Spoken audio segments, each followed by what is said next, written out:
यमुना के किनारे धर्मस्थान नामक एक नगर था। उस नगर में गणाधिप नाम का राजा राज करता था। उसी में केशव नाम का एक ब्राह्मण भी रहता था। ब्राह्मण यमुना के तट पर जप तप किया करता था। उसकी एक पुत्री थी जिसका नाम मालती था। वह बड़ी रूपवती थी। जब वह ब्याह के योग्य हुई तो उसके माता पिता और भाई को चिंता हुई। संयोग से एक दिन जब ब्राह्मण अपने किसी यजमान की बारात में गया था और भाई पढ़ने गया था, तभी उनके घर में एक ब्राह्मण का लड़का आया। लड़की की मां ने उसके रूप और गुणों को देखकर उससे कहा कि मैं तुमसे अपनी लड़की का ब्याह करूंगी। होनहार की बात कि उधर ब्राह्मण पिता को डोट भी एक दूसरा लड़का मिल गया और उसने उस लड़के को भी यही वचन दे दिया। उधर ब्राह्मण का लड़का जहां पढ़ने गया था वहां वह एक लड़के से यही वादा कर आया। कुछ समय बाद बाप बेटे घर में इकट्ठे हुए तो देखते क्या हैं कि वहां एक तीसरा लड़का और मौजूद है। दो उनके साथ आए थे। अब क्या हो, ब्राह्मण, उसका लड़का और ब्राह्मणी बड़े सोच में पड़े। दैवयोग से हुआ क्या कि लड़की को सांप ने काट लिया और वह मर गई। उसके बाप, भाई और तीनों लड़कों ने बड़ी भागदौड़ की। झाड़ झाड़ने वालों को बुलाया पर कोई नतीजा न निकला। सब अपनी अपनी करके चले गए।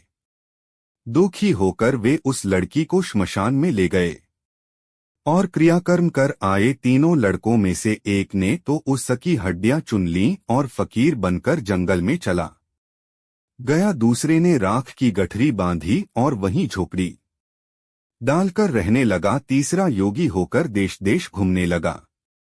एक दिन की बात है, वह तीसरा लड़का घूमते घामते किसी नगर में पहुंचा और एक ब्राह्मणी के घर भोजन करने बैठा।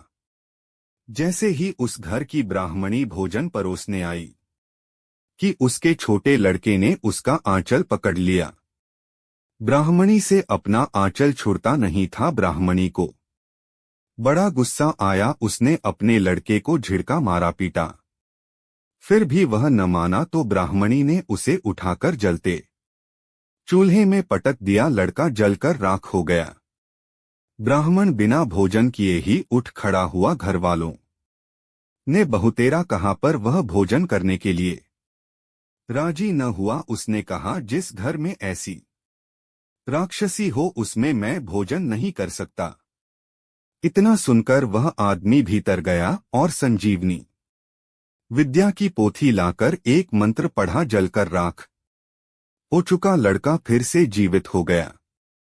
यह देखकर ब्राह्मण सोचने लगा कि अगर यह पोथी मेरे हाथ पड़ जाए तो मैं भी उस लड़की को फिर से जिला सकता हूं। इसके बाद उसने भोजन किया और वहीं ठहर गया। जब रात को सब खा पी कर सो गए तो वह ब्राह्मण चुपचाप वह पोथी लेकर चल दिया जिस स्थान पर उस लड़की को जलाया गया था। वहां जाकर उसने देखा कि दूसरे लड़के वहां बैठे बातें कर रहे हैं। इस ब्राह्मण के यह कहने पर कि उसे संजीवनी विद्या की पोथी मिल गई है और वह मंत्र पढ़कर लड़की को जिला सकता है। उन दोनों ने हड्डियां और राख निकाली। ब्राह्मण ने जैसे ही मंत्र पढ़ा वह लड़की जी उठी। अब तीनों उसके पीछे आपस में झगड़ने लगे। इतना कहकर बेताल बोला, राजा बताओ कि वह लड़की किसकी स्त्री होनी चाहिए। राजा ने जवाब दिया, जो वहां कुटिया बनाकर रहा उसकी। बेताल ने पूछा, क्यों? राजा बोला, जिसने हड्डियां रखी वह तो उसके बेटे के बराबर हुआ। जिसने विद्या सीखकर जीवन दान दिया वह बाप के बराबर हुआ। जो राख लेकर रमा रहा वही उसकी हकदार है।